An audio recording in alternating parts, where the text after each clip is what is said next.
yo ho, yo ho, yo ho, a pirate's life for me.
Yo, we got some old school intros. Check it out, man.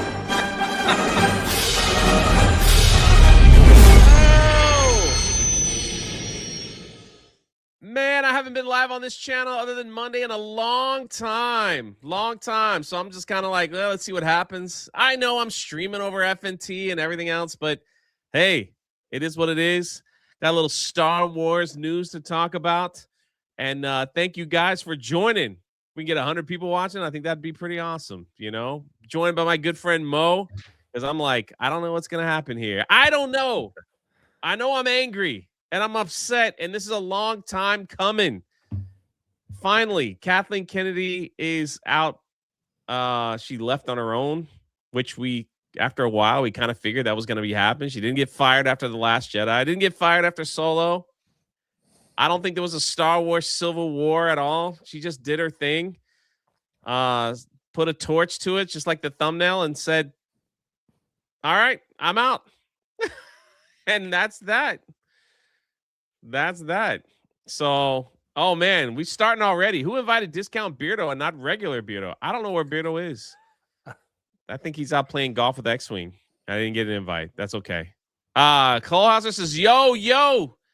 You guys ready to get this channel popping again? You know, I've been away for so long. It's time to get it back, right?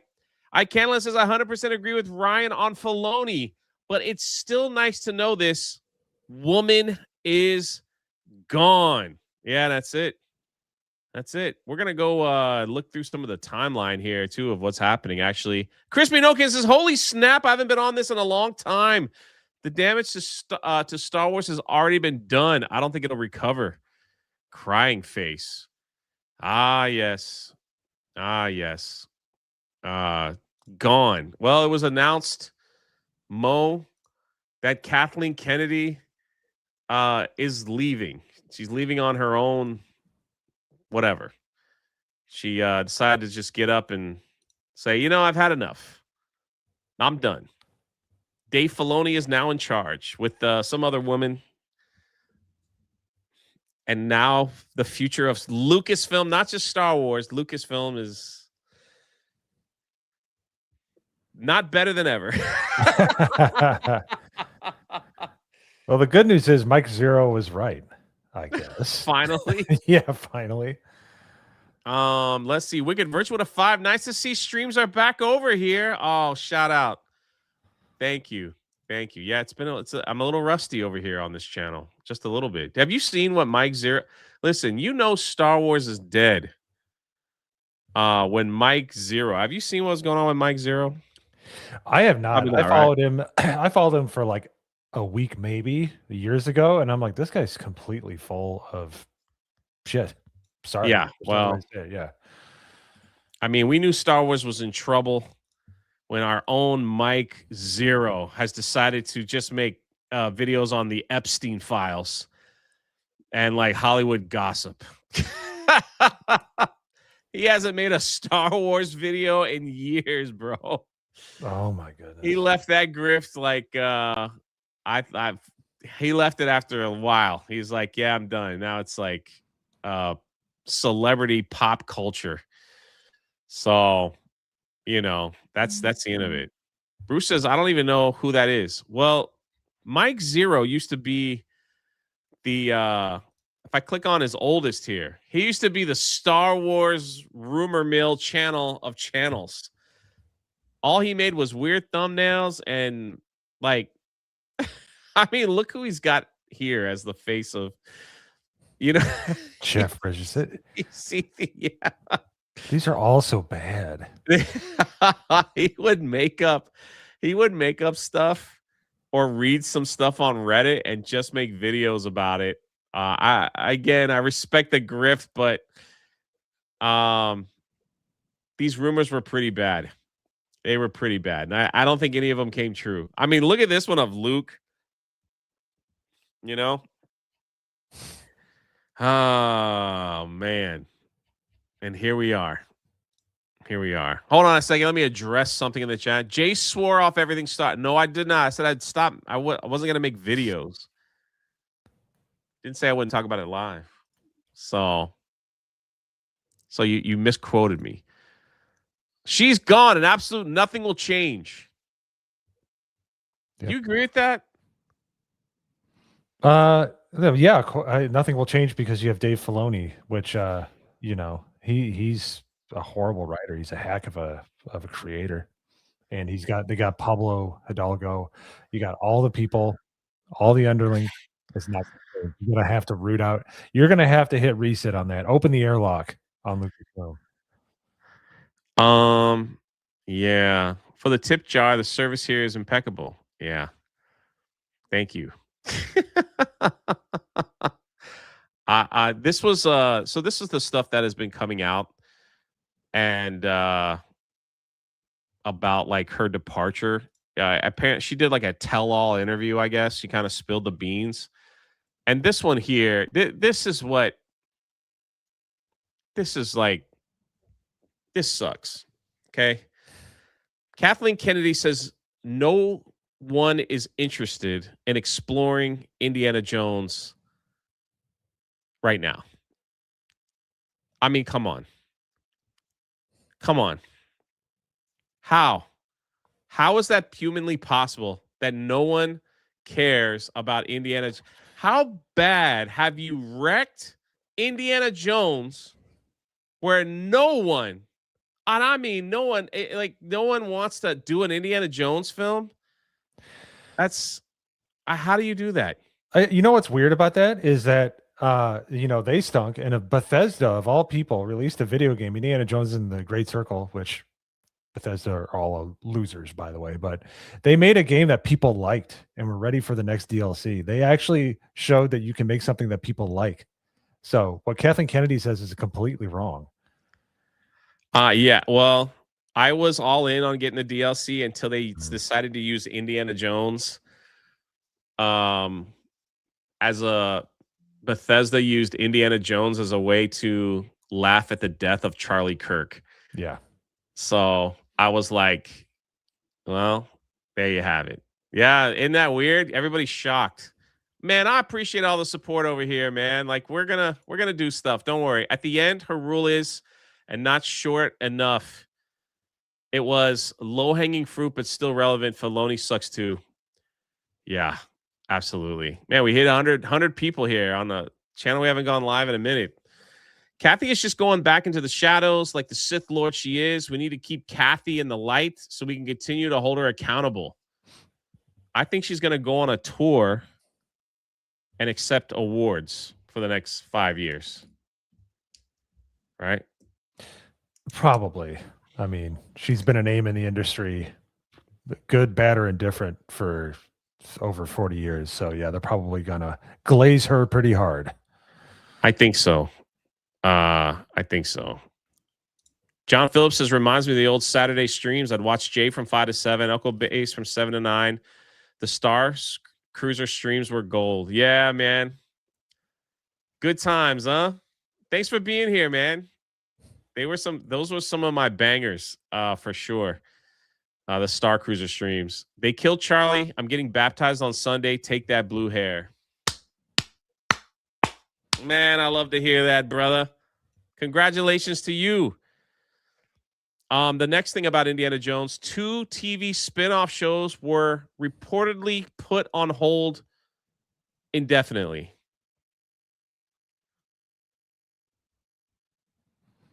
Nothing.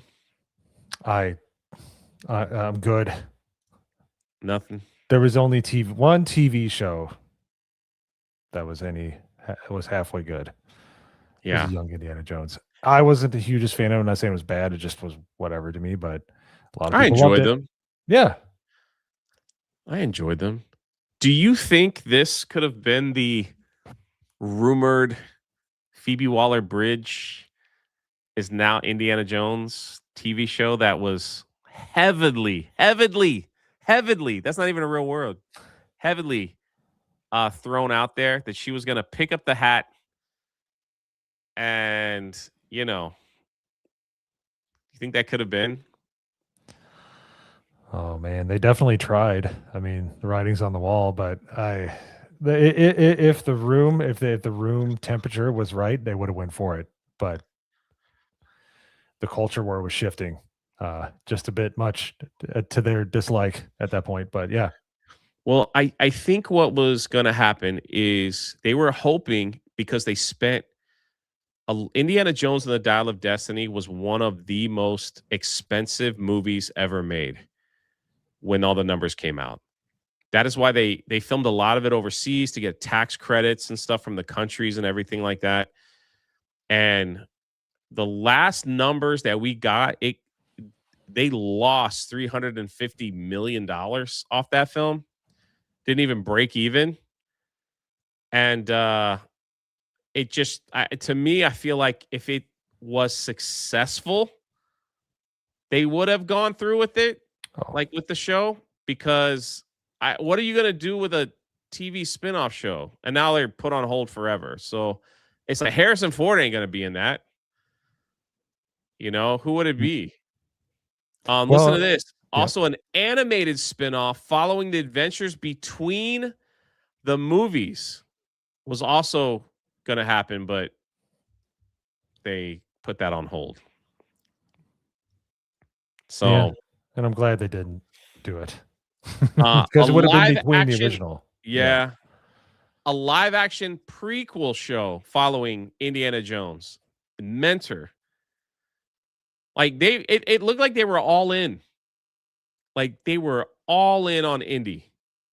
It's like we're gonna do spin-off shows, animated shows, prequel. When asked about these projects, a Lucasfilm spokesperson declined to discuss the projects that are in development. Yeah. And do you think they would ever get George back as a writer? Nah. I think he's aged out of the system. It's like trying to get George there to finish Winds and Fire. What was the name of that? Fire and Ice. Yeah. Like Winds of Winter. Winds of Winter. Yeah. Yeah. George is too focused on his museum he's opening up in LA, so he ain't interested. Yeah. This is more of the Indiana Jones stuff. Lucasfilm quietly developed and later canceled an animation Indiana Jones series, codenamed Reggie. You know where Reggie's from? Do you know your indie lore? Reggie. Chat, do you know where they get the term? That's just my pet snake, Reggie. Oh, wow. Jeez. Do you guys know what movie that's from?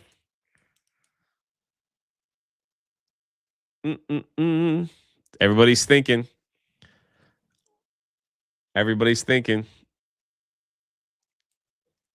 Nobody knows? Yeah, from the Raiders of the Lost Ark.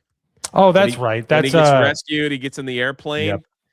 And he's like, there's a snake in the plane, Jacques. He's like, that's just my pet snake, Reggie. Nah, Buzzy, I don't care. Like, I'm glad you're doing your thing, brother, but I don't care. I don't care about Star Wars like that anymore. We're gonna talk about Kennedy leaving and the disaster that she did, but other than that, it's kind of like that's it. That's it, man. But keep doing your thing, man. As long as you're happy, be happy, right? It was from Star Wars Vision director. I can't pronounce his name. The show would have had told adventures set between the films, according. Yeah, that's the guy that was going to do it. He did Star Wars Visions, and yeah, so it was canceled. Canceled, and there's that. Any thoughts on Indiana Jones stuff before we get into the?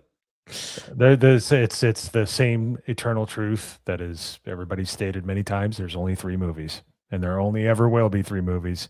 When they rode off into the sunset, that was the end of the trilogy for me. I know, man. It was the perfect freaking ending to an Indiana Jones. She also brought up films that were announced and have been put on hold. So we have James Mangold film is on hold, but she said it's an incredible script. Danny Glover has turned in a script for the Lando movie. Donald Glover.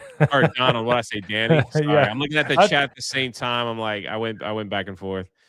Yeah, Danny Glover, you know. Simon, I don't want to mess his name, is actively working on a trilogy of films that Dave and Lynn, is that how you say her name? Lin Win. Oh, it's Yeah. Lin Win. Are Yep. very on board for. So Simon is supposed to kick out the next trilogy. Lin Win, that's right. Lin Win and Dave are the co-presidents of Lucasfilm now. Taika Waititi turned in a script for a film she calls Hilarious and Great. Would you like to see a Taika Waititi Star Wars film? He needs to go back to what he's good at. Do your small films, man. They're awesome. What We Do in the Shadows was amazing. He should not be allowed around any major IPs ever. All I could think about is like what he did to Thor and like Thor Love and Thunder and like all that other stuff and what he also Wicked's correct. He also made a gay pirate show. Ew. Where Blackbeard was gay and yeah. Well, Thor Love and Thunder was probably the gayest Marvel movie ever. Everybody was gay. He turned the Rocks gay. I mean, everybody was gay in that film. So, you know, I think he would do the same. Taika Waititi's humor is, I don't know. I don't know if it fits in a Star Wars film. No. You know? No, because he does it heavy-handedly, which works in his projects, but not everybody else's. She confirms that the Hunt for Ben Solo script is also on the back burner. That's so weird. All these, you know what was not mentioned whatsoever? The Rey movie.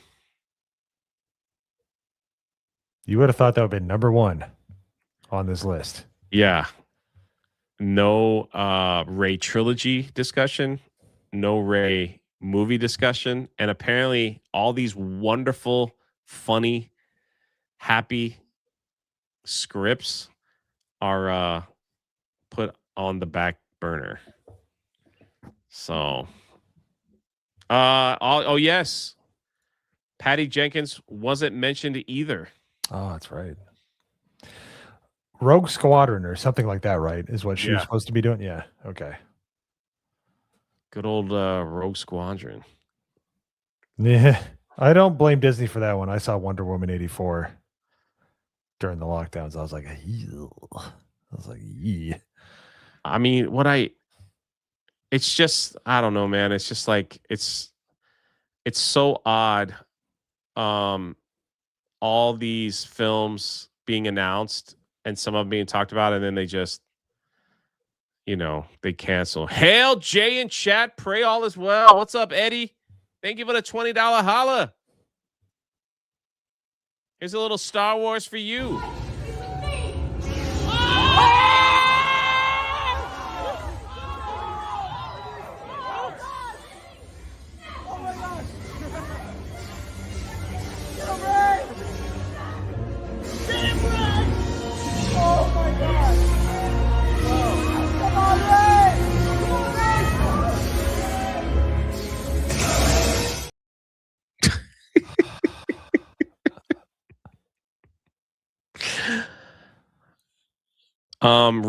Ray's likely going to take a back seat to Ahsoka. Ahsoka is Dave Filoni's thing. Yeah. I wouldn't be shocked. I wouldn't be shocked by that. We got news from the plot twist. That's Jay in the background cheering for Ray. Shockingly enough, I was never invited to the Star Wars hotel. You would think a man with my reach and talent, they would want me there first day to help promote it. But most of the people, those videos really caused a stir back in those days, Mo. People were clipping out stuff from me and putting on Twitter, calling me all kinds of names.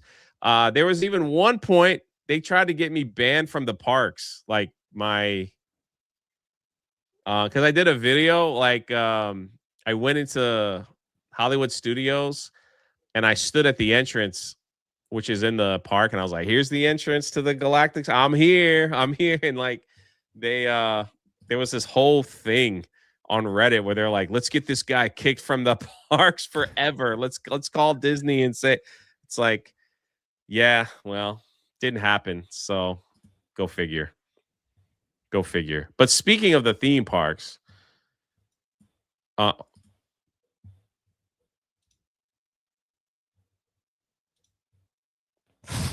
what? Wait, what? What am I missing here? Star Wars is going to be awesome. Filoni is based. Real Ryan Kennel, $2.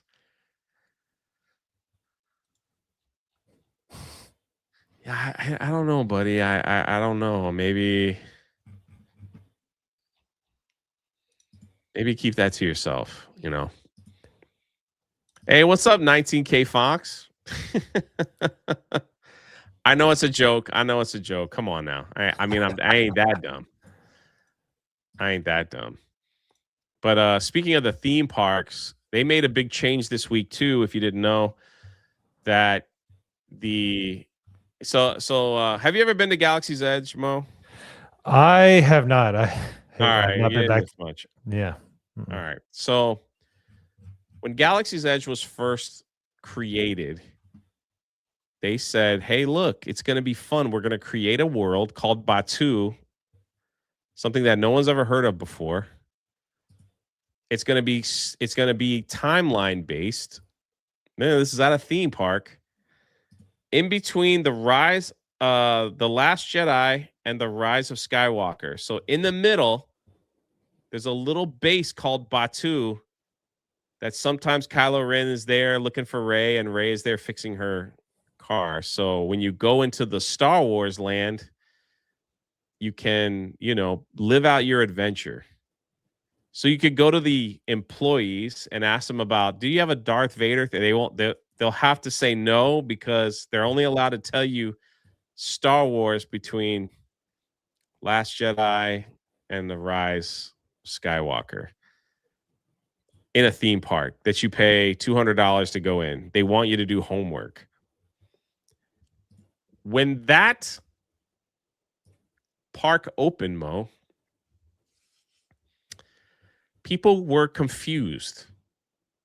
They let in a bunch of annual pass holders in first, me included. And me and my brother went, and we walked around, and we were like, I don't understand. There were ships that were like kind of crashed off to the side. There's like craters. And shout out. Oh, shout out. Yeah. It's people got to learn the lore around here, right? Wiki. Yeah. Don't worry, Maz. I'll ban anybody. You guys don't have to ban anybody. Some people are like my brothers and mothers, and you know. So it's good to see Fox in here, man. Love that guy. So there's all these little things that happen that are there, and you don't know what it is. Why is there a spacecraft over there? But they want you to know what it is. Why is there like a broken up satellite here in the corner? Why is this over here? Why is that over here? Who are these Star Wars people walking around, right? They want you to know who. Now, let me tell you, let me ask you a question. You pay $200 for you and your family. Let's say you have a family of 6, okay? All right, or family of 4, whatever. $200 each, right, to get in. That's $800 plus parking and whatever else. You go to Star Wars Land, and it looks nothing like Star. Not only that, they made the conscious decision to not play John Williams music in the park out of fear it would take people out of the timeline jump.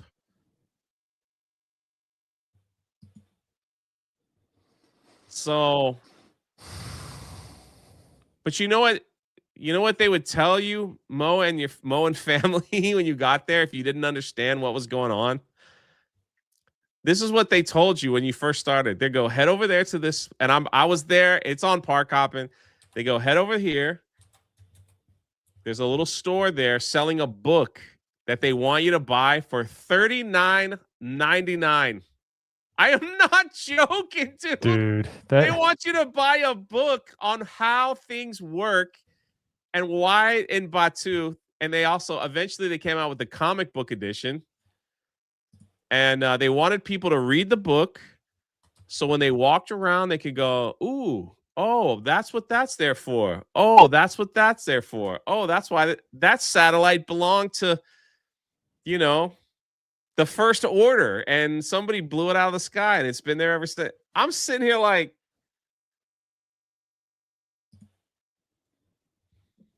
why?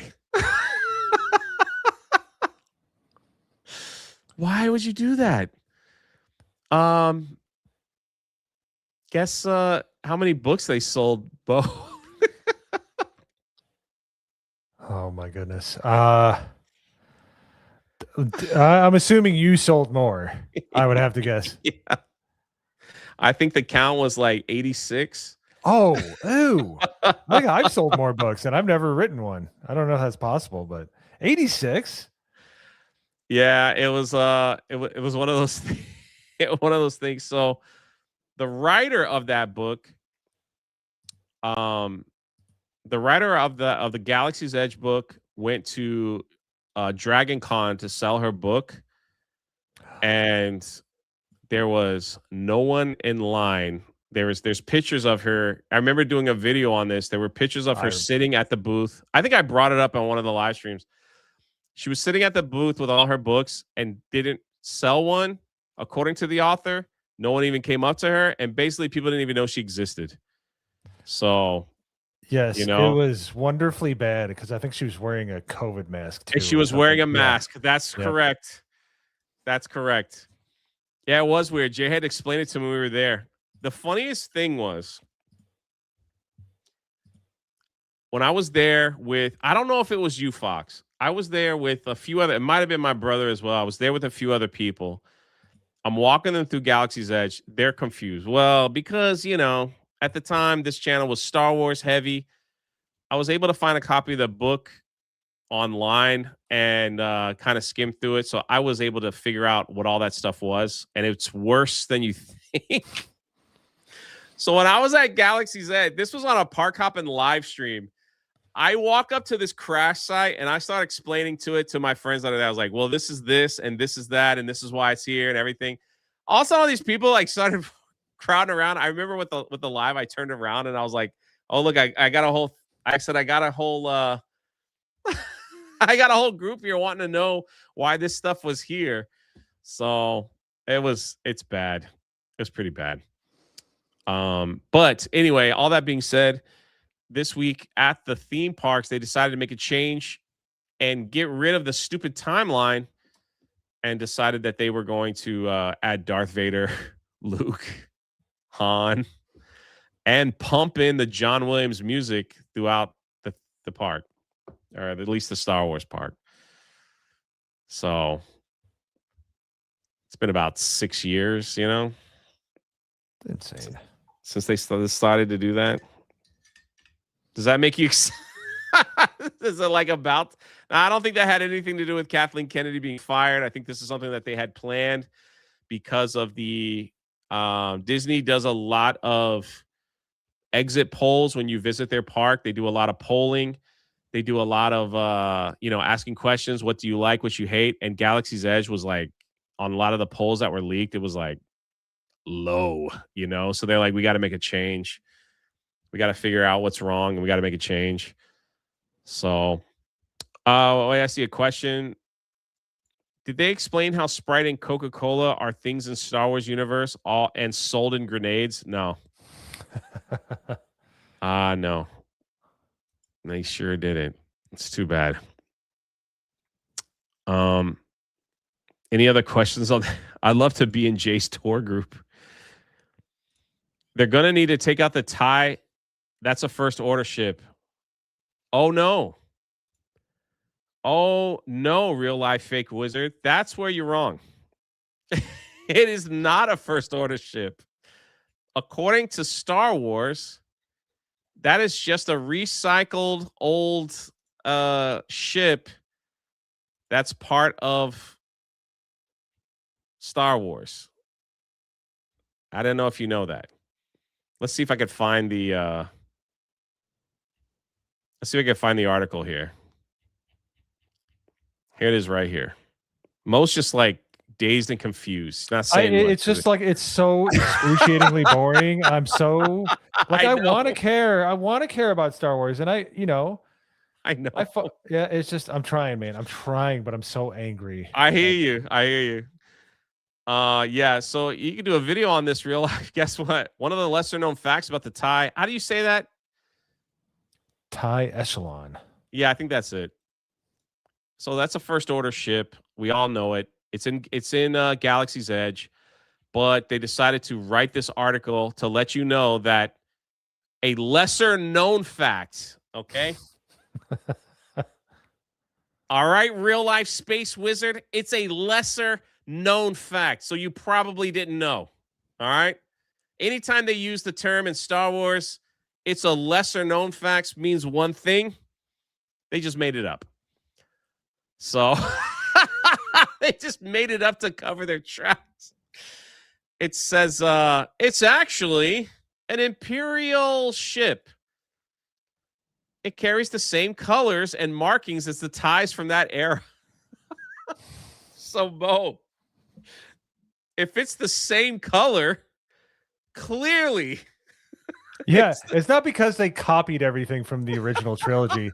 It's because it actually existed from that universe. It's not because they're bereft of any kind of creativity or creative thinking or anything like that. It's because it's like Kylo Ren. It was like his muscle car, man. It's just like, give me a break. I'm like, what are they thinking? They really think people are dumb, number one. And so they go, his craft belongs to Kylo Ren, making it, sort of like a vintage car. So canonically, which means within canon, it aligns with the new updated timeline we're celebrating now. You get that, real life fake wizard? Do you see how wrong you are? You know what this is? This is like when you get the wrong thing as a parent for your kid. And because you don't know, and you're like, this doesn't fit. Well, like, actually, you explain to your 5-year-old, it actually does fit because you don't want them to cry. You're like, no, this is right. This works. It's like talking to a literal small kid. Yeah, exactly. It's the dumbest. I'm going to watch myself. I'm on your channel. It's all good, man. It's the dumbest crap. It's just like it. If you were creative about explaining it to me, but if this is your explanation, one paragraph to try to pass it off as canon, it's like, get out of here, man. I know. That's the kind of respect they show it. They give it one paragraph. They can't give it an interesting backstory. They can't kind of try to work it in better. It would still be crap, but this is just low effort, man. Which is all they've ever been since since 2012. It's pretty bad. I sat there and I kind of laughed. I'm like, it's sort of like a vintage car. Yeah, Kylo Ren, the ruler of the universe, is not going around in a vintage car. I'm sorry. He's going to have the best spacecraft money could have. Like, he's a fighter, man. He's like, here I am, like, trying to defend the guy, but it's like he's in the fight, man. Like, he's the first one launched, Vader's the same way. Crazy. I love that, though. Lesser known facts. In the real world, we call that term is known as bullshit. That's a shorter way of saying it. Yes. Pretty much. Let's see. Well, Kathleen Kennedy takes over. We get excited. They give us a little teaser trailer for The Force Awakens. I ain't gonna lie, I was excited. I wanted to see Star Wars on the big screen again. I thought the last time would be Revenge of the Sith. It was an awesome experience for me. I was like beyond happy that I'm like, I'd love to see a Star Wars movie again. If we get The Force Awakens, I watched that movie. No lie. I watched it 5 times simply because I wanted to see Luke Skywalker. I wanted to see my guy like be full Jedi. I wanted to see Luke Skywalker in Mandalorian season 2, right? That's what I wanted to see more than anything. And you know what they freaking did to me, Mo? They Force Awakens comes out. It's like clearly it's a rehash of A New Hope. We all know that, but it was like it's cool. It's Star Wars. It's back on the big screen, right?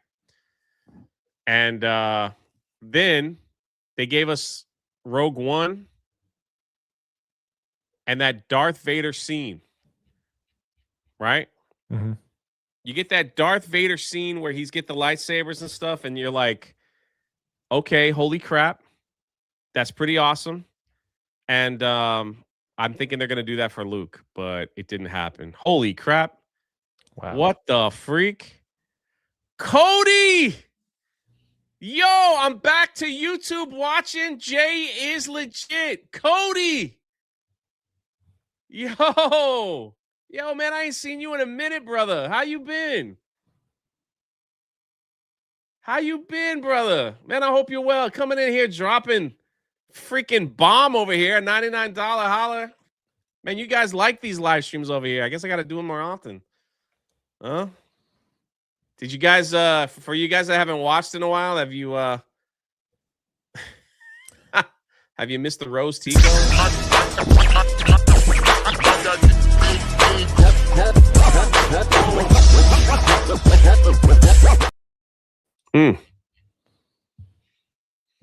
Cody, shout out, brother. Thank you. I'm doing great. I had to take some time off to start some companies, but I'm back. Bro, you started a company?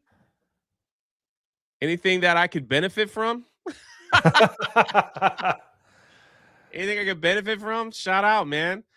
So proud of you at X-Wing. Can't wait for the book to come out and see it read, the story, and check out the Pirate Flag. Be blessed, Jay. Yeah, thank you. If you didn't know, I got a pirate book.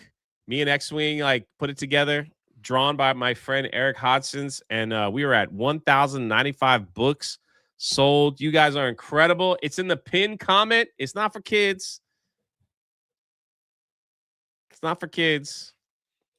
But holy crap, I have a question for you both. Well, we might have an answer. Is that knee pain in the house? Let's be nice to KK. She gave us Rose Tico. I hear that. Honestly, if you do more evening live streams, I'll definitely tune in more like the old G days. I hear you. I think it's time, right? I think it's time. Wait, what? Insurance, restoration, and real estate. Yes, you can benefit. I can show you how to buy as many houses as you want with no bank. Don't get me started.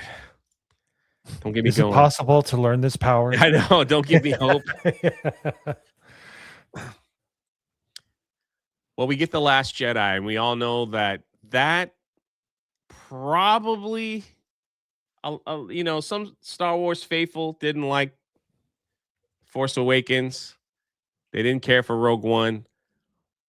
But it was The Last Jedi, I think, really hit the big kibosh in the fandom. You can correct me if I'm wrong. But I think it was The Last Jedi that really was like, okay. Something's not right here. Right? Something's wrong. Something's messed up. And it was downhill ever since. No? Yes? What do you think? Oh, absolutely. I remember when it was Broom Boy and then they cut to the credits and I'm like, what did I just watch? Because it was already assaulting you throughout the movie and that's how they ended. And you're like, Broom Boy was our outro. Yeah. Bro, the whole movie was terrible. Do you know, like, you could remove every scene with Finn and Rose Tico, every scene from that film, and it wouldn't change a single thing from the film. The movie starts off retarded. They're dropping bombs in space. In space. And it started off with a mom joke. And then the whole movie was a slow chase scene. Right? That was awful, dude. It was like the whole movie was just them going really slow and they couldn't do anything about it. And you're just kind of like, and then you had the Haldo maneuver. Admiral Akbar gets killed off screen. Yeah, nobody cares. Then you had flying Mary Poppins Leia. Oh, that one. That's when I was out. That's like, there was other ones I was being very forgiving. That one was like, that was rough. I'm like, well, okay, I was done after that. I thought that was going to be her passing away at that point or something. It would have been giving Carrie Fisher's death meaning or something. You know what I mean? Like kind of tying that. And they kept her going. And I'm like, oh, okay. I have no idea. I don't care anymore. Shout out Daisy Blossom. Thank you. Just a little foreshadowing. Pretty soon we're gonna bring back the members only watch parties and stuff. So thanks for being a member over here. What else was in that film? They killed off Admiral Akbar. They made a joke about him, like it's a wrap. Oh, the implication that everyone's evil, like the Empire, or the First Order. Oh yeah, the guy with the Benicio del Toro with the stupid stutter or whatever he had, that annoyed the crap out of me. He would just go, you know. It was so. It was like everything's evil because they just buy weapons. Yeah, it was totally. And the people that sell weapons just are on that gambling planet all day. Yeah, and it was so preachy and stupid. And it just, and people liked Finn from the first one. Whether a lot of people, including me, I was okay. Oh, I was ready for the Stormtrooper Jedi story. Yeah, like it was interesting. It was like, okay, I could see this existing. Kinda was, well, it was in hindsight, it was really loose with the lore, but it was acceptable. It wasn't so far off base that we were like, okay, I can do it. I can deal with that. But they just made him an idiot in the next two movies. Well, I never saw episode 9 because I just refused to watch it. But what they did to him in the casino story arc was. You never saw The Rise of Skywalker? I refused. All right, one day we're gonna do a watch party so Mo can break it down, man. You think the Last Jedi was dumb? Wait till you see The Rise of Skywalker. I legit have barely seen any scenes in that. I refuse it. I refuse. Bro, that movie was the most convenient film I've ever seen. They're like, hey, we got to find a sword. Oh, I just kicked some dirt. Here it is. It's on the ground. Like, that's literally the film. It's literally the film. Like, every scene was just convenient. Hey, I got to heal somebody. Let me try with the Force. Okay, you're healed. That's cool. Oh, my gosh. It was brutal, man. It was brutal. But The Last Jedi at the end, I was kind of like, I'm watching. I'm like, this movie sucks. This movie sucks. This movie sucks. And then freaking Luke dies like a fart in the wind. And The way they treated Luke Skywalker, making him a grumpy old man hermit and not like freaking full on master Jedi, the guy that Luke was going to sacrifice himself to save his father and sacrifice himself to save his friends, was going to kill Ben Kenobi or Ben Solo, excuse me, and because he had a bad dream. His nephew, by the way. Or nephew, yeah. He's like, that's what I'm saying, but even worse, it's his nephew. I'm just going to forgive his him. father, who's killed multiple millions of people. Alderaan, all the Jedi, was complacent in that. But his son, his sister's son, and his friend's son has a bad dream, so we got to kill him. Yeah, and this started the whole. At least this, the Last Jedi was the movie that kicked off many a YouTube career, including mine. Many a YouTube career, but what made it worse, that was the first, like, if you didn't like this film, like, that's when the word, you were a misogynist, probably a racist, you're probably this, probably that, all that stuff started coming out. Like the last Jedi Wars that was brutal on YouTube and Twitter. That's how I found Geeks and Gamers and all that stuff like that. And it's pretty wild. But here's this. Rian Johnson was immediately promised a trilogy. She says, I think Rian made one of the best Star Wars movies. He's a brilliant filmmaker, and he got spooked. He got spooked. Kathleen Kennedy thinks Rian Johnson got spooked from making more Star Wars films after the backlash to Episode 8.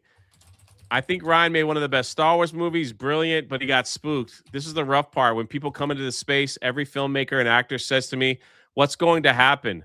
They're a little scared.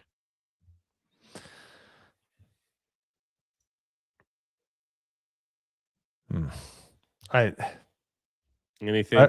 I wish he would have had this feeling before he even took the project. That's all I'm saying. You know why? You know why people are scared and like maybe like a little upset and they don't want to work with you, Kathleen Kennedy, is because you bastardized and neutered and changed a franchise that people loved and people called you out for it. So yeah. I mean, the fact that this is the funniest thing. The fact that they announced year after year after year that Rian Johnson was getting a trilogy. That Rian Johnson announced, yeah, I'll work on my trilogy in a little bit. And it never was officially canceled till like just a few months ago. Like I think there was a statement that it's like on hold indefinitely. Like that's how they say it's been canceled, right? Right. Yeah. It's on hold indefinitely. Because we don't want to say never. We never say never. And now Kathleen Kennedy comes out and be like, yeah, man, I don't know. He's just spooked. I guess he didn't want to do it. It's like, what? I don't get it. I got to be honest with you, though. I will say this. I feel with the sequels, they should have just let one director do the whole thing. Maybe it would have been a little better. Like if Rian did the whole trilogy or JJ or whoever, like they were going to mix it all up because the last guy, the guy that did Jurassic Park, he was supposed to do the last one. Mm-hmm. And they called Duel of the Fates. Not that it would be much better, but he walked out. And they begged JJ to come back and give us what was the Rise of Skywalker, which is horrific, man. So I disagree. You're right, but I disagree with it a little bit. The problem is, go ahead. The first three movies, 4, 5, and 6, were directed by 3 different people, and for the most part, they did a competent job. People have their opinions about Jedi, but the thing is the overarching thing is you had George Lucas and his wife at the time overlooking and making sure everything fit together. You had people. There was attention to it. Kathleen Kennedy is talentless and just incompetent. She didn't know how to keep things in line. You can keep people as talented people. You need to keep them in the lanes. There are very few people that can work without overview, that can be creative without people looking over their shoulder, keeping them in line. If you just let them go full creative without any checks, then you're going to get a bad product. You need to make sure everything fits in. You need to have a Bible for your story, which is they didn't even have a story, let alone a Bible for the story. That's the problem. It's not, there's plenty of talented people. You just keep them in line and you make sure that they keep their eyes on the prize. Kathleen Kennedy is an unabated disaster of a person when it comes to managing people. Period. She cannot do it. Yeah. I'm sure her coffee sucked too. I'm sure everything she makes stinks. But she just did not take care of what she needed to take care of, which is keep your talent in line and make a good product where the lore stays together. And she just didn't do that. That's the problem. Yeah, that's what I heard. Of course, I wasn't there, where the directors just said, "Yeah, you're right." Like Kathleen's like, "Just do whatever you want." Just do whatever you want, and it'll be fine. Which just shows, like, did she even really understand anything Star Wars? Like, even though I know she was a producer on all these great films with Spielberg, but what does that actually mean? Was she even there? No, but that's the whole thing. You know what I mean? Like, does she understand like what's going in, like the storytelling, or is it just because she had a lot of money and she was able to produce? Her company was able to produce it. That's the whole thing. And I'm sure people in the chat, people have been around for a while. Another way of saying old. If you're old like me, you've been around people. You've seen people that are barnacles on the ship of success. They just stick on the ship and they move along with the ship, even though they don't contribute anything. They just siphon off it for nutrients. That's what she is. She's a barnacle. Kathleen Kennedy is a barnacle, and she's not contributed anything. She just rode along on the ship that Spielberg, Lucas, and all those other guys were sailing on, actually contributing. Raising the sails, moving everything. She was a barnacle, but she doesn't. It's not even like, does she know Star Wars? She doesn't know basic storytelling. Have a point to your story. Have a main line. Have a B story that keeps people interested. Like, even I don't write books, I don't write movies, but I understand basically most people in their soul, if you make them think about it, they understand how a good story progresses and what makes a good story. If they really sit and think about it, they might not know the terminology, but they'll understand how a story works, and she just doesn't. And that's insane for somebody to be in her career and not understand basic storytelling. With all of the money behind her, by the way, she had any budget she wanted to. It was at her beck and call from Disney. So that's what makes it more deplorable, is that she just kept throwing good money after bad, because she didn't understand what she's doing. She is an idiot, and history will show that. She can say whatever she wants. She's not good. She said some more, because they were asked about, like, what about the backlash, going through like Star Wars? Is there anything that you might have changed? And she said, "Get those people. I wouldn't change anything." It's coming from geeksandgamers.com. Yeah, she said, like, what would I don't need to change anything. Let's take a quick glance here at some things you probably should have changed. All right. Oh, here we go. Insomniac for 10. Watch Ready Player One. Spielberg put KK in that movie. The guy who claimed to work with and know everything about the creators was nothing more than a coffee boy before taking over. That was KK. She was also in thank you for the 10, Insomniac. She was also, and we're one book sold to be 1,100 books, guys. If you haven't picked up a book, check it out. Click on the link that's pinned. It's awesome. That's awesome. Thank you for the 10, homie. Let's look at her list of compliments. Yo, what's up, Mo? Long time, homie. I call everybody homie. I don't know what it is. Willow was part of Lucasfilm. They had a TV show. It was so bad that they just removed it from Disney Plus. Would she change that? Yeah. You know, the Star Wars hotel, which Matt Martin, who is a part of her close team, was put over there to help build the Star Wars hotel and write it all, you know. And that thing failed in less than a year. Would she change something about that? You know what I mean? Like It's she amazing. did go on to say a little bit like, yeah, maybe Solo wasn't the best idea, but I wouldn't change it. Like it's like these people think that everything that they do is perfect, that their farts smell better than everybody else's, and that they could do no wrong. Even when it is wrong, it's somebody else's fault. It's the original sin. Pass the blame to somebody else. And as a creative, that is insane to me.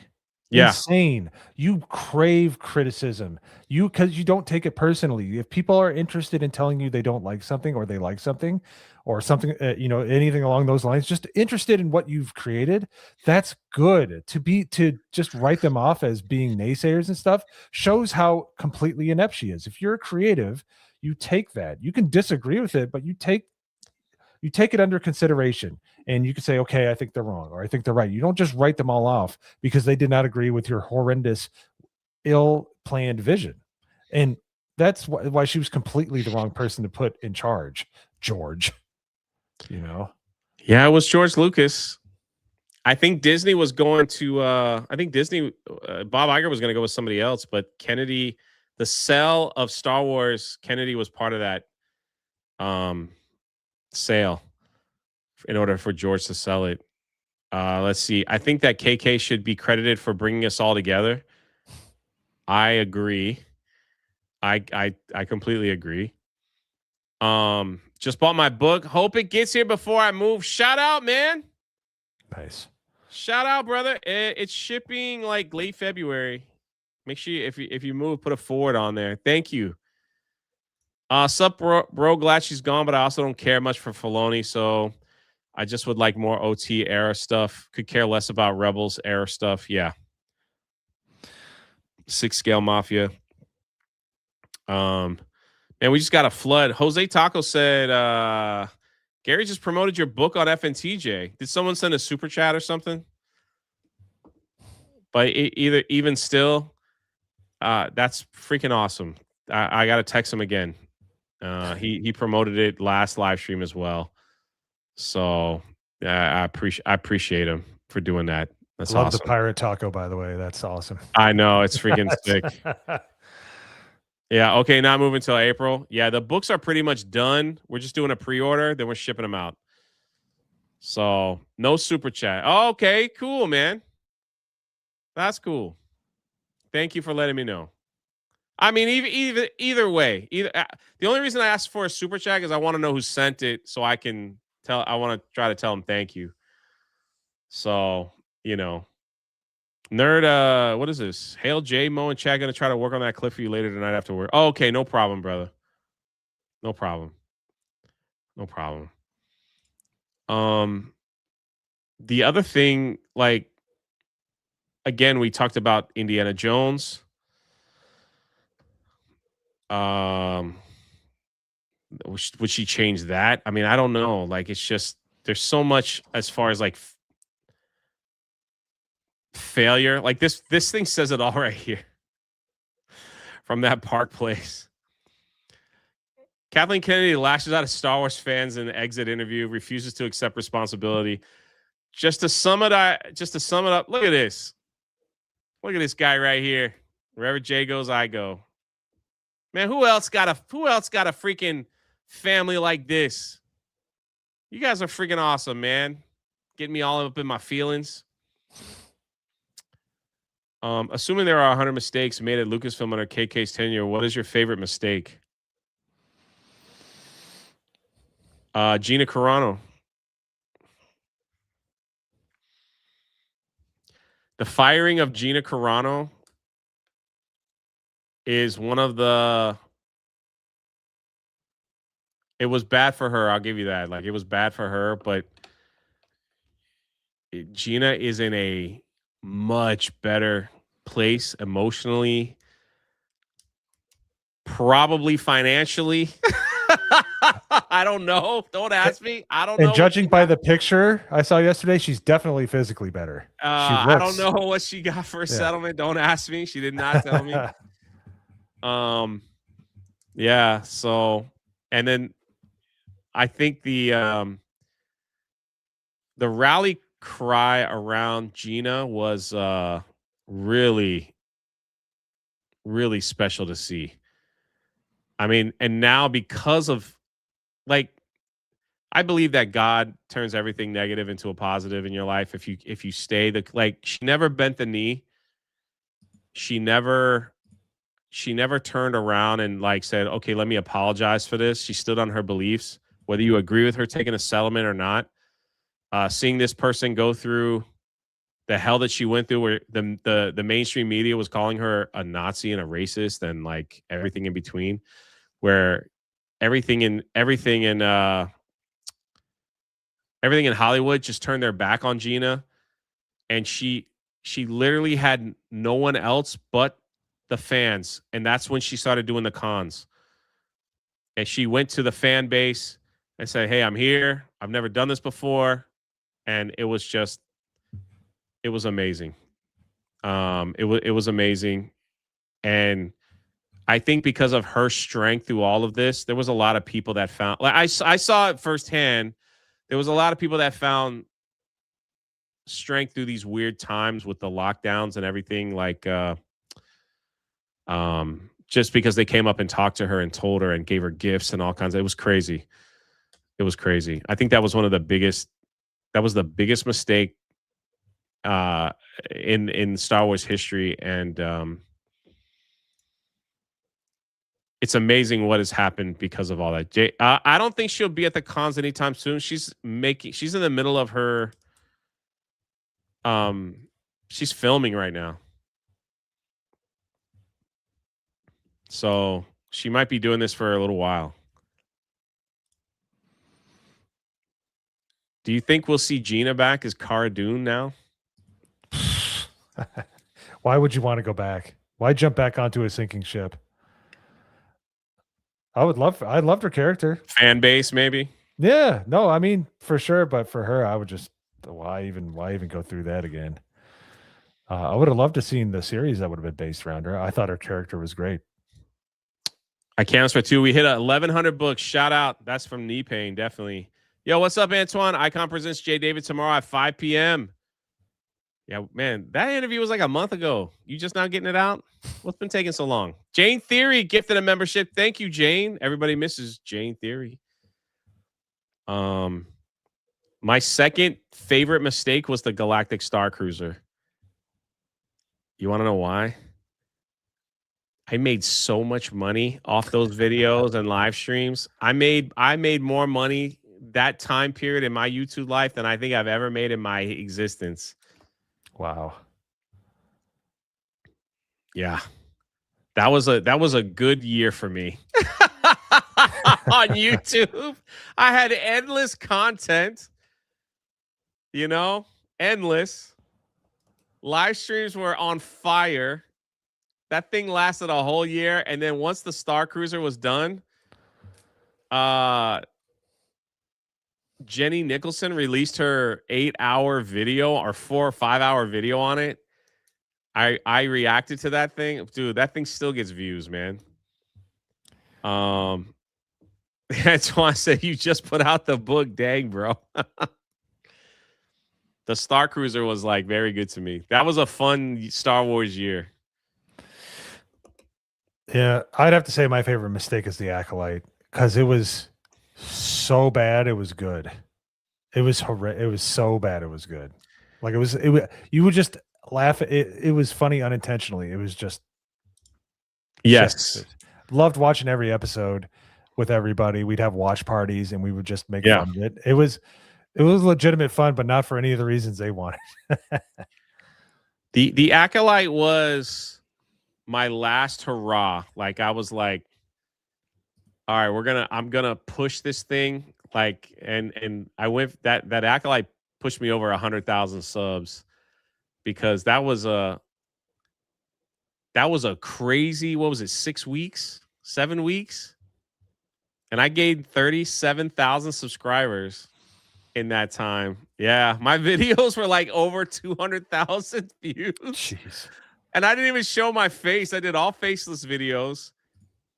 If you remember, shout out Star Wars Theory.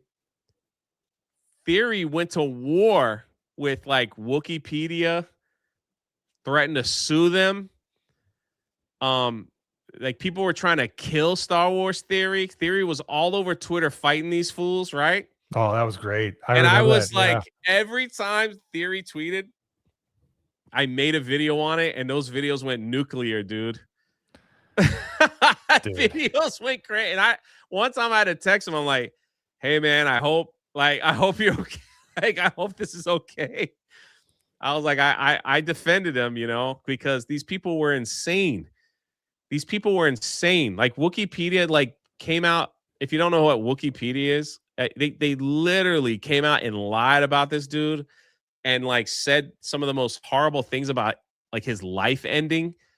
And I remember during those 7 weeks, I was sitting here like I had all those tweets on notification, right? And as soon as that stuff happened, I screenshotted them crazy because these things were gonna get deleted, right? So I'm like, oh, dude, that was half the Acolyte fun. Was that battle that went on in between episodes? So crazy. And then Theory just was like, yeah, I don't need to be on Twitter anymore. I think he tweeted one time since then. Yeah, the Keanu Monday. That's right. You know The StreamYard chat is a little behind, so sorry if I see it a little later. It's like skipping. It's really weird. Thank you, StreamYard. Like it's not even moving. It's stopping. Yeah, see, it just skips. It's like that's the last one I've seen, and that's okay. Oh no, we're all caught up. Okay. I see it. Yeah. It's a little delayed, yeah. It's a little delayed. But even the Acolyte, brother. The Acolyte was definitely they already said it. The Acolyte was supposed to come out and say it was like 4 seasons. And that thing movie. That thing got cut. Yeah. Why doesn't she say that was a mistake? The Book of Boba Fett, the biggest, in my opinion, the Book of Boba Fett is the biggest piece of trash. That to me is my absolute worst show. I would rather watch The Acolyte than the Book of Boba Fett. That's how bad I think that was. At least The Acolyte didn't really mess with characters too much. The Book of Boba Fett totally wiped out all that goodwill from Luke Skywalker from Mando season 2. Literally just wiped it out with an episode where Luke's like, "Hey, baby Yoda, you want training or you want your daddy?" And the next scene, they freaking put baby Yoda in an unmanned X-Wing and sent him out. He's like, "Fine, get out of here. I did all this to save you. I did all this. I did everything. And now I'm like, you're not even worth my time to fly you back to Mando. Get in this X-Wing. It'll be on autopilot to send you back." I'm like, give me a freaking break, dude. And then they had that little talk with Ahsoka and Luke about Anakin, like to try to get people to go, oh, look, he finally knew about Anakin. Oh my gosh, it was awful. Yeah, like a bantha. Have you seen the Book of Boba Fett, Mo? I saw some of the scenes, but this was right after or when Gina. I was like, I'm like, I stick to my guns, man. I'm like, no. But then again, I wasn't streaming yet, so I didn't realize the gold mine you could get from watching such utter garbage. I made no video. I think I made one video on the Book of Boba Fett. Mm-hmm. It was just such a disgusting. A lot of people hated Kenobi. That's right. Kenobi was the worst piece of trash ever. That by the time I got to Kenobi, I think I had pulled the plug. Like I was like, I was at this point in my Star Wars journey, I was hoping it to be the worst thing that we've ever seen. And it didn't disappoint. So, didn't disappoint one bit. You didn't see Kenobi, did you? No, once again, this is right before. Beautiful. I love yeah. most convictions. Freaking Yeah, awesome. yeah. I'm like, I'm sorry, but I did see the laser fence scene, which was like really. So I heard so much about it, and I watched it. I'm like, wow, it is as bad as they said. Basically, Riva, so you know, so you can keep up. Riva was a Jedi, a little kid. She was one of the younglings, and she saw her friends get slaughtered by Anakin. You know, the younglings, and it seems like all they have is everyone. Like, how many freaking Jedi escaped Order 66, right? No one. It was supposed to be Luke. He was it. He's the last savior. Luke was it. They had like hundreds of people. Baby Yoda survived Order 66. Yeah, that's all ridiculous. these people. Ahsoka survived Order 60. All these people survived Order 60. Anyway, so Riva she plotted as a child to grow into the ranks of the Empire to kill Darth Vader because she found out Darth Vader was Anakin. Like, that was her plan. And then she found out that Darth Vader had a kid on Tatooine, so she went to kill his kid to give him pain. So she goes there, knocks little baby Luke, or whatever, was he 5 or 6, falls off a ledge, so he's knocked out cold. And she goes to kill him. And she has a change of heart. She picks up little Luke and hands him back over to Obi-Wan. Says, I can't do it. I'm just going to go away. And everybody realized then it was Riva who saved the galaxy from Darth Vader because she didn't kill little Luke Skywalker. She is now the savior of female. It's the savior. Oh, my God, dude. You can't make this up. Dude, the Leia chase scene was ridiculous. I saw that one in its entirety. It's bad, dude. Like, yeah, it was all like it couldn't get any rough. Like, it's so like seeing all these things about Kathleen Kennedy, you know, saying like I there's no mistakes. I wouldn't have changed everything. Everything was great. Ryan Johnson was great and all that. It's very comical, to tell you the least. But I know Mo's got to get out of here, so he's gonna hop on out. So thanks for joining me. Yeah, no, my anger levels are reaching critical mass. So that's all good. Star Wars. Can't handle it anymore. It's all good. It's all good. Thanks for stopping by, brother. Yes, sir. Easy. And Vindicta, order the book. Shout out, man. All right, guys. Get out. Get out. There you go. Watch the Star Wars Holiday Special finally last month. I still take 10 of those over KK's trash. This is Lord Sloth. Yeah, absolutely. It's funny that here's another, to me, this is another like Star Wars fail. It's just my opinion. You guys could think differently.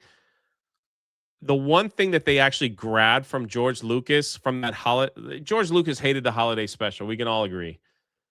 He tried to have that thing nuked from existence when it came out. He's like, God, good Lord, what is this thing? What is this thing? Like, let's never play that again. It was a special one-time event. Let's never, ever play that again. Ever. I never want to see it again. And what does Disney do? Let's take the Life Day and make that a big thing.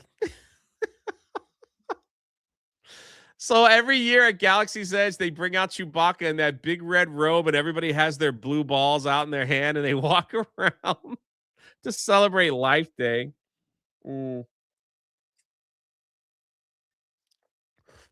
It's I can't believe it. I couldn't believe it. I'm like, of all things for you to take to be something, like, you might as well just do festive for the rest of us, you know? Like, at that point, the festive is for the rest of us. He said blue ball. That's what it is. It's a blue orb. It's a blue orb that they sell at Galaxy's Edge that you could carry around and turn it on and light up.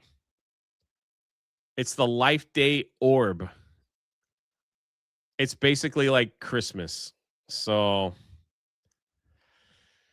yeah, I'm saying Festivus would be better. Yo, what's up, Cozy? What's up? Oh my gosh, we got 360 in here. 360. We haven't done one of these live streams in a minute. I'm glad that people decided to come on back and say hi to the old Drunk 3PO channel. We're gonna be doing a little more stuff over here, so don't all good. Let's see.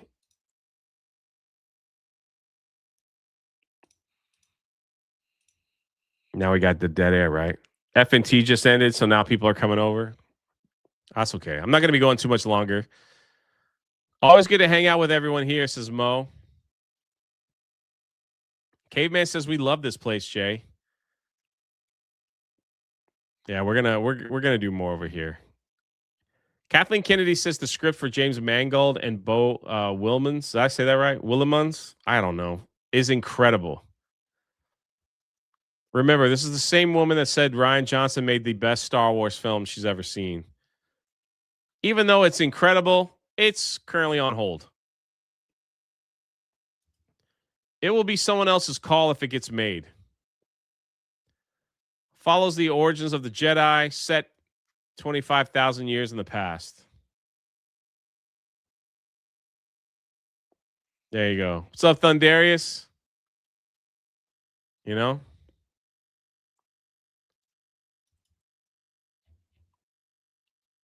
Matt Canlis says, be right back, food. Hey, man, shout out. He says, tell you the truth, when after the sequel trilogy was over, my hope was that they would do something like this, that they would go so far into the future or so far into the past that it wouldn't affect the Skywalker story. But they just couldn't help themselves.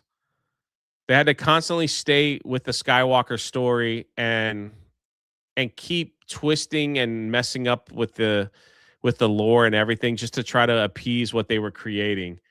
That's the that's the craziest thing. Like, again, going back to the Star Wars Hotel, they tried to make that thing so relevant that they recreated the story of Han and Leia's honeymoon happened on the Star Wars Hotel, that Anakin and Padme had a rendezvous there, that they wanted to make that Halcyon such a thing, and now look at it, it's gone forever. So they changed the Bible and the lore of some of these characters that we know and love just to try to make it relevant, and it didn't work. And now they're just like, now what do we do? They've just been so bad. The High Republic 2 was a total disaster for Kathleen Kennedy. I don't know why she said that she wouldn't create that. The number one selling book on the High Republic, the very first one that came out, was around 120,000 books. Not bad. When it was finally said and done, they were barely selling 5,000 books, according to booksale.com, whatever it was. So it went downhill so quick after the first two or three books. Like, people just were like, this is dumb. I don't want nothing to do with it. And what they were hoping for is that the Acolyte was part of the High Republic stories, that it would do so well that it would, drum up a more interest over there to the High Republic. Listen, they freaking green lighted. If you did not know, they green lighted a freaking rock as a captain. A freaking rock. You want to talk about creatively dead? How the freak do you read a story and they said, well, what is in there? Like, let's green light it. Yeah, that's a good story. Who's the co-pilot? A giant rock. that doesn't move, that doesn't talk, named Geode. Did you guys not know this?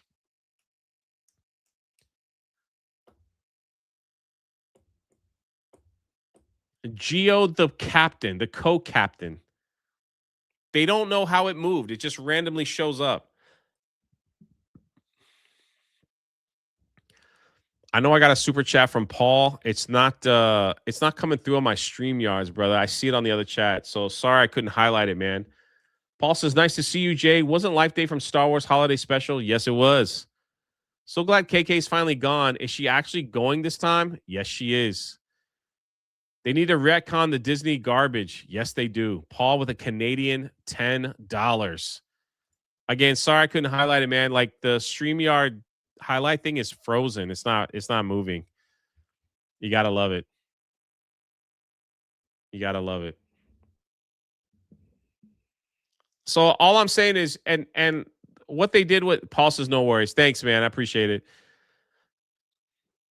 What they did in the High Republic, they put out all their sexual preferences in that whole series. Did you know that they had twin trans Jedi that they put in the High Republic? That they created twins, they were transgender, and they were Jedi.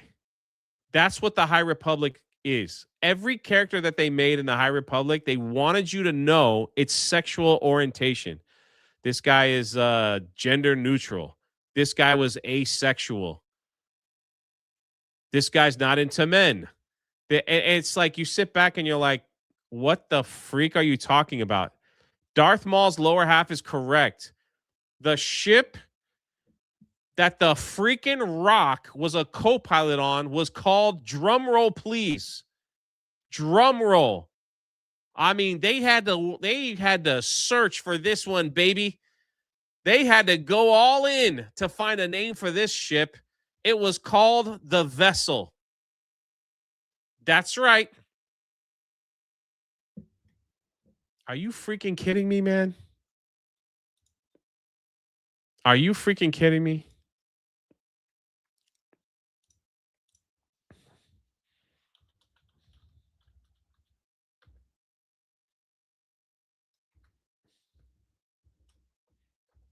I wonder if I could find that video. So we like talking about it. Maybe not.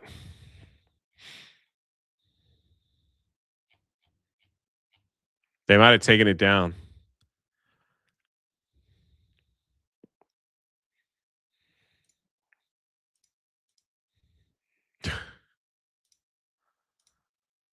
This is like part of it. Apparently, this guy with his chest out is like asexual, so women are okay around him. There's Geode the freaking Rock in the comic book right there. He's a freaking plank. Geode, navigator. I don't even know how to say that. Afy Hollowed, owner of the Vessel. There she is with her co-pilot and the Vessel. Are you, dude? The memories that are coming back when we roasted these freaking people, these freaking they made a freaking commercial saying, "Don't let Geode fool you." Are you freaking kidding me, man? This is Star Wars under Kathleen Kennedy, and it's not going to get better under Dave Filoni. Mango says, how is this real? I know. That's why I'm sitting here in shock. How is this real? There's the pilot. Look, there's Geode in the back watching. He has no arms or legs. He doesn't talk or do anything. He literally just is there. Yeah, you can't be this dumb.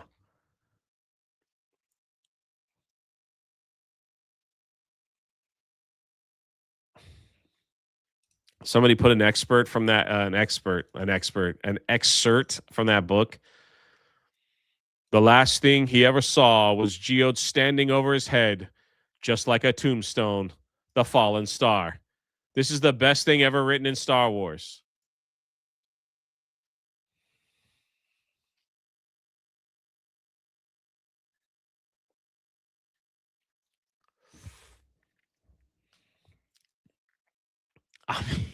When is The Rock coming to Galaxy's Edge?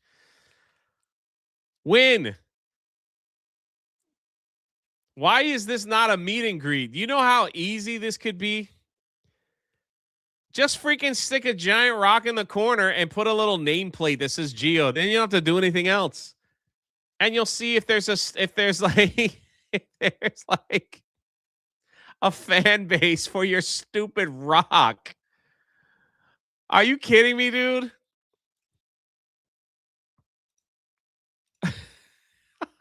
Hold on a second.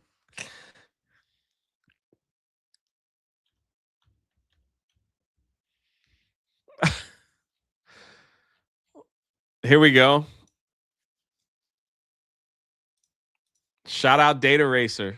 Data Racer used to be on top of these things back in the day. If you didn't know, Star Wars is doubling down on the world, creating trans, non-binary Jedi twins. This is from the official Star Wars account. In honor of Trans Day of Visibility, we're proud to unveil an exclusive cover highlighting Tarek and Correct. Man, what? Trans non-binary Jedi, currently featured in Marvel's The High Republic comic. We support trans lives, and we are passionate and committed to broadening the representation in the galaxy far, far away.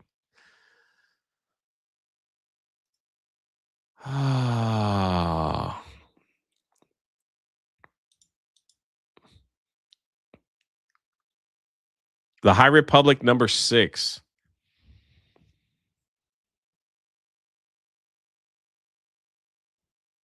Oh my goodness.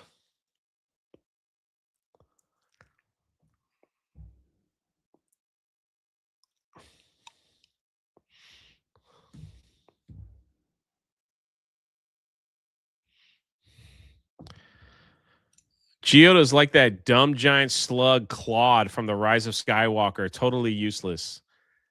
Yeah, Claude. He has no arms and he's a mechanic. He's a freaking mechanic.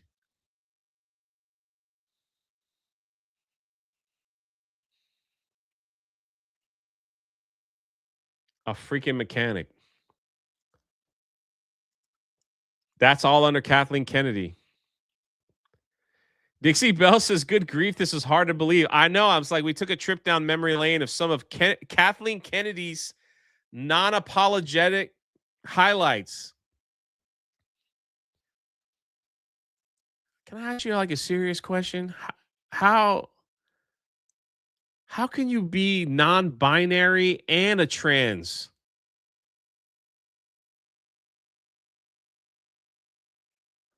You know what I think they did? I think they did this on purpose to troll Star Wars theory. That's what I think. You wonder why no one bought your crap? You wonder why no one cares?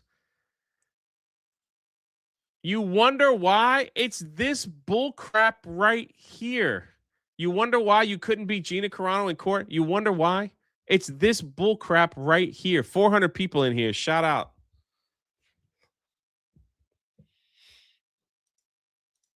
Why would someone buy that for their kids?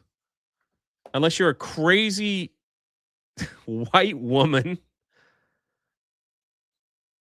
Crazy.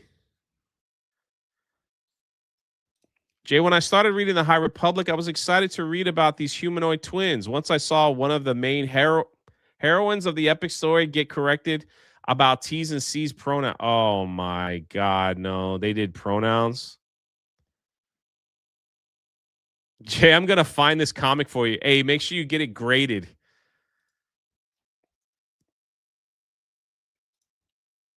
Mm-mm-mm.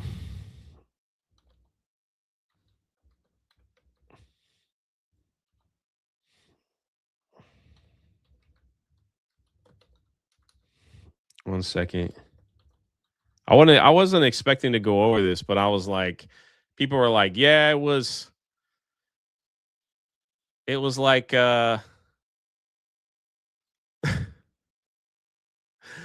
people were like, yeah, um it was the Kenobi show that did it in. It was there. I was like, no, you have no idea how bad it gets. How bad it gets. And just a reminder.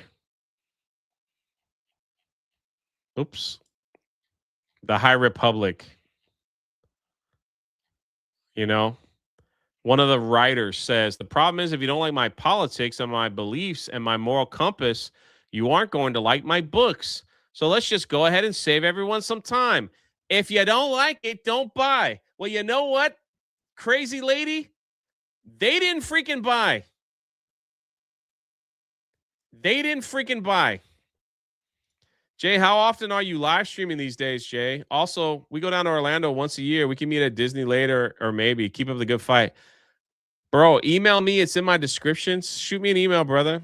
I live stream every single day, but not from this channel. This was like a special. But we're going to be changing that. So you'll see me live more often over here. Dang, shout out, man. That's another $100 banger. What the freak, dude?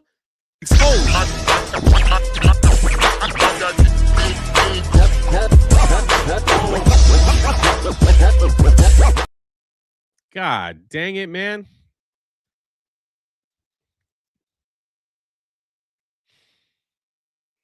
Cody. Business must be good, man. Business must be good.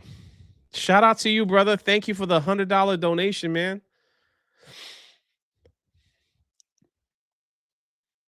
$200 donation. Yeah, Justine Ireland just said basically if you don't like my politics, then don't buy my books. Well, guess what? They didn't. Phase 1, the very first High Republic series cracked the code at 120 plus. I think these were I think these were digital downloads, 38,000 digital downloads and 120 hard copies. Book 2, 60,000. We'll just use the hard copy numbers. You can see the digital downloads is like right off to the side. 60,000. The Fallen Star, the book that has Geode, right? The book that has the rock, the book that has the vessel as a ship, only sold 35,000. What channel? Welcome to the Rebellion podcast. I'm live every morning from 8 to 10. We go over politics over there. Basically, the news that happened. We go over politics, a little bit of religion. I don't know if there's a mod in here that could drop the link to that channel, but if not, you'll see me over here. We're live Monday nights on the Monday Hangover here. We're going to be doing a midday pop culture live stream here. And the Friday night first shots will be over here as well, starting now. So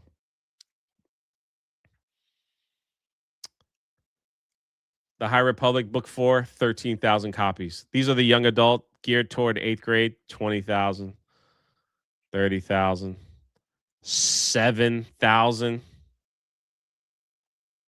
3,000. I sold more Achromatic Chronicle books than a Disney Star Wars book. How about that? Oh, yeah, my gaming channel, the Drunk 3PO Basement. I'll be live on there in about an hour. Sea of Thieves. Phase 2. So this was part 2 of the numbers, right? This is the second book, right?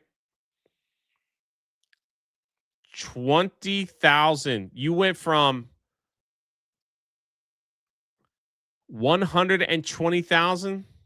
You lost 100,000 people for your second story. You lost 100,000 buyers. Are you freaking kidding me? 100,000 buyers to read book 2 in the series. It just gets worse. 11,000. And according, this didn't show this only shows up to phase 2. It didn't show phase 3. This Star Wars book didn't even crack 3,000 books sold. 3,000.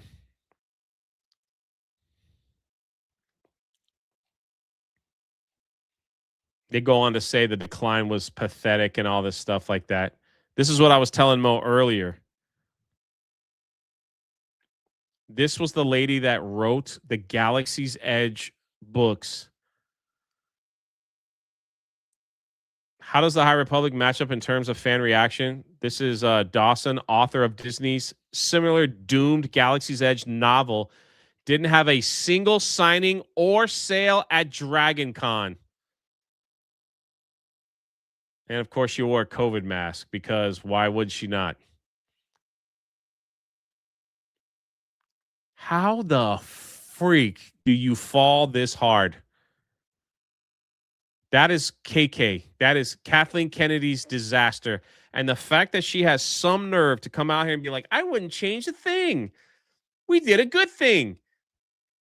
You guys want to know the comparison to the extended universe? This is a brand new Star Wars book and comic series. Brand new. The highest sales ever was 100,020, according to this chart from the booksales.com, wherever you get your information from book sales. This girl is selling a Star Wars book that absolutely no one cares about or cares to buy to get her photo or her autograph at a book nerd convention. That is literally that is impossible with a Star Wars book. You have done the impossible. You get what I'm saying? You have done the impossible. Let me show you comparison to the EU books. I think they have a number here. Let's see. Maybe not. None of these authors had $1 billion marketing. Yeah. Let's crunch the numbers. Both the Zahn non-Star Wars books outsold the High Republic. I thought there was one where they said he sold like 4 million books. I could be wrong.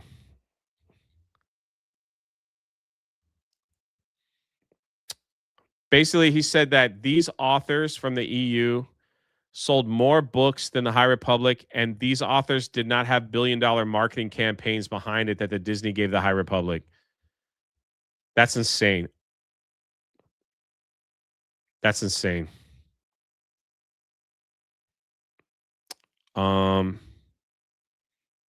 Let's see. I thought they had numbers. I might have misread that.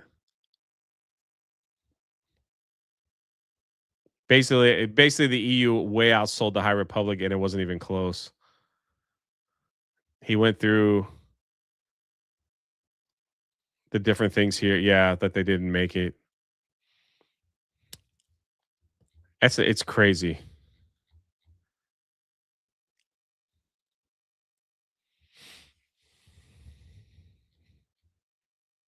This is just one of many of the mistakes that most people don't know about because nobody cared or even talked about the High Republic series.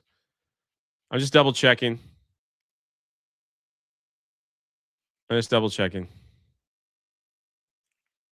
Maybe I saw it somewhere else. It was like 4 million copies. Like the EU books sold millions of copies, while this one just did thousands. Oh, here it is right here.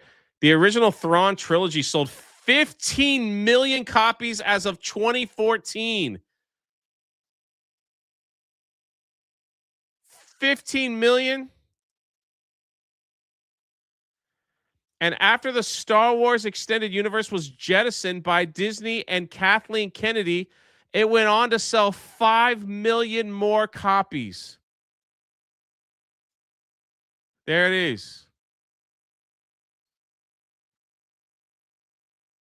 20 million sales. That's the Thrawn trilogy. That's one of the more popular ones.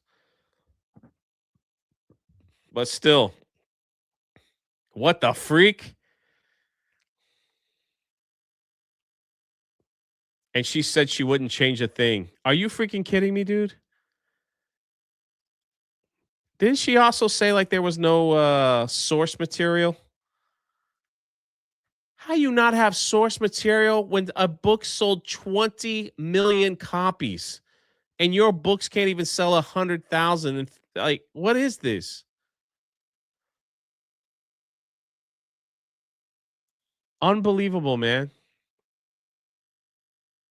Unbelievable.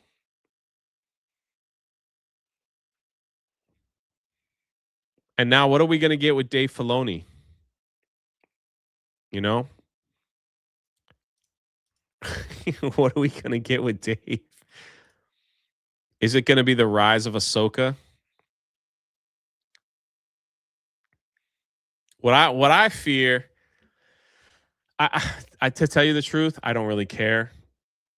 People can praise Andor all they want and love it, and that's good. You should find stuff that you really love and enjoy it. Life is too short. But the numbers don't lie. Like most people were checked out. You know, all these series with Ahsoka and everything else, the numbers like of people that watched were horrific. Everybody checked out, man. Even as crazy as the Acolyte with all the attention that it got,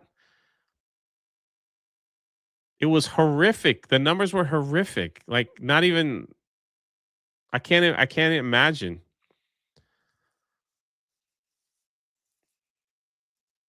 And you're gonna say I wouldn't change anything? Are you kidding me, dude? Like, I did you really say that? These people live in a world that they they live in a weird fantasy world. That's for sure. I agree with you, brother. Good Star Wars is a money machine. Y'all remember? Do you guys remember a time? Probably prequels, maybe even after prequels, maybe before the prequels. They could put the Star Wars name on anything and it would sell like crazy. You put it on like it was like that. That's why Spaceballs, they made a meme about it. Spaceballs the thrower, Spaceballs the t-shirt, Spaceball. They made fun. They made fun of the fact that Star Wars could put anything on a cup, toothpaste, a toothbrush, and it would sell ridiculously. People were trying to pay a lot of money, businesses, for those licenses of Star Wars. They were trying. They wanted that Star Wars name. Now, what? Who buys that stuff now? The only thing that they had, and you give credit where credit is due, was that Baby Yoda doll went nuclear for them, and they're able to be like, it was Baby Yoda, kept us afloat. Soul Assassin says the 2000s was the golden age for Star Wars. The merch around the Phantom Menace was wild. I agree. I agree. They had that thing on, and man, don't get me wrong.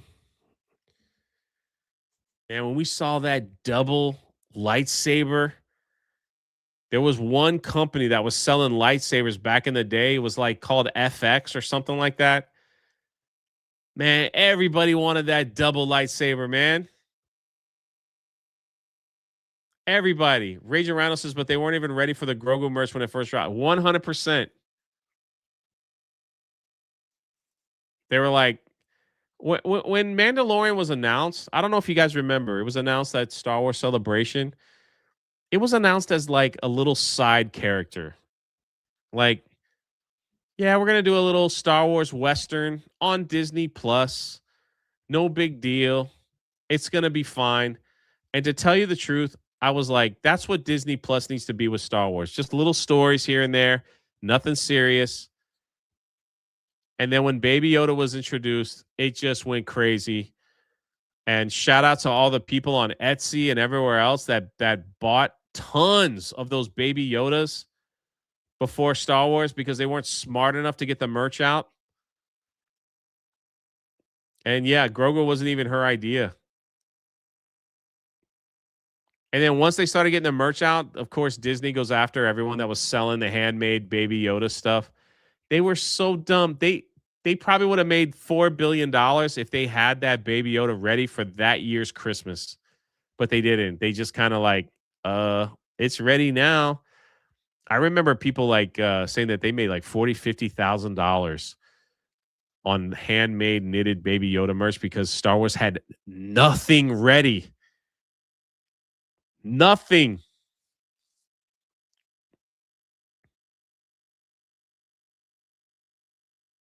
And Riva's double lightsaber failed to get funded. Yeah. Imagine. Imagine. Crazy. What's up, Grimlock? I love Transformers, but you know, you're not really my favorite, but you're up there, man. You're my top 5 for sure. Yeah, I'll give you top 5. I'll give you top 5, Grimlock. Rage Rhino says they got the Razor Crest funded. They blew it up in the show. That was the funniest thing ever, dude. Funniest thing ever. The other thing that they did that a lot of people didn't talk about was after The Last Jedi, they came out with a series of books to try to complement the sequel trilogy. And they made stories of like Poe Dameron, his backstory, Leia, which actually the Leia book called Blood something, I forgot. To me, that would have made a great Disney Plus show if these things were following canon because she was running for political office and her opponent was like, "That's Darth Vader's daughter. You don't want her in bloodline. Yeah, you don't want her." So it was like a political thing about she's trying to shake the Darth Vader name. In theory, that sounds really awesome. I could see that happening in politics. So they made these books.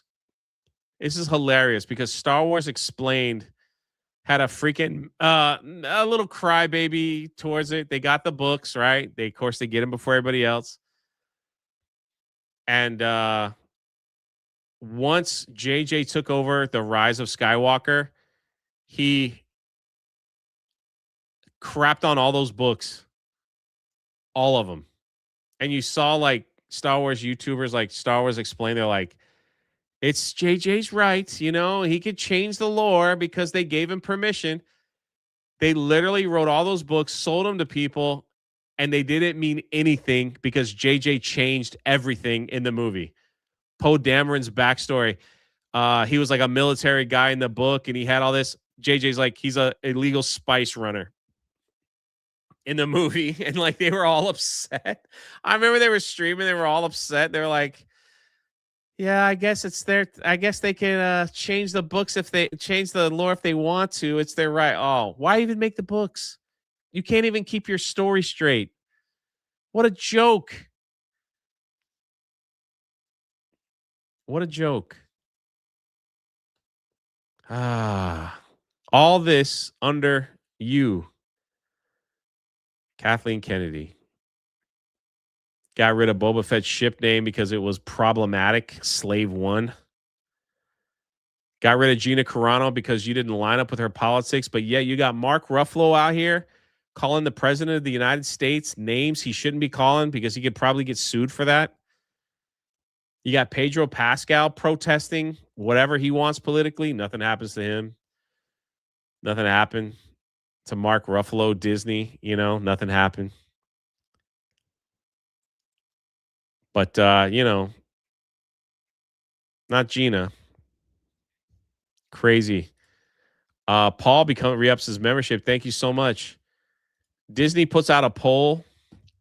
Hey, if you had to choose of a resort that you could stay in, which one would you want? Star Wars, the Haunted Mansion? I think there was like a beach style themed or whatever. Star Wars was the least voted one. And yet they went ahead and spent $1 billion on a hotel.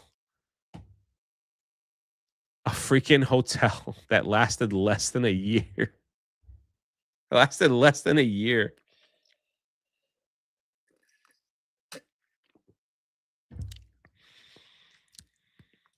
Yeah. I mean,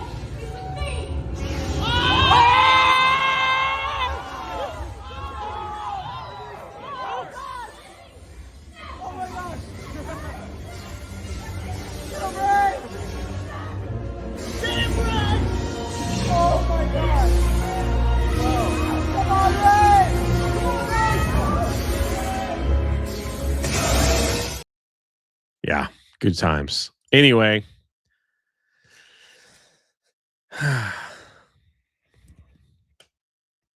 before we go, thank you guys for hanging out. Hit the like button. I'm going to leave the live streams up. Expect more from the Drunk 3PO channel. Making a little shift here. Coming back. I missed some of you guys. It's good seeing you guys again in the chat. I haven't seen y'all for some time. Pretty awesome to see you guys. If you didn't know, me and my friend Russ, better known as X-Wing, wrote a book called The Daughter's Revenge. It's a pirate story. Looking to get up to 1,500 sales. Man, we're getting close. And I'm going to be playing Sea of Thieves. I'm going to raid you guys over to my gaming channel if you didn't know. But before, if you didn't get a chance, please do me a favor. Click on the link. Check out the book. I'd love for you to get it. Here's the teaser trailer. God bless you guys. Thanks for hanging out. I will see you on this channel quite regularly. Regular. God dang it. I'll see you soon. There have been 1,000 terrors of the sea, born of myth and legend. But there's never been anything quite as dangerous as that man right there.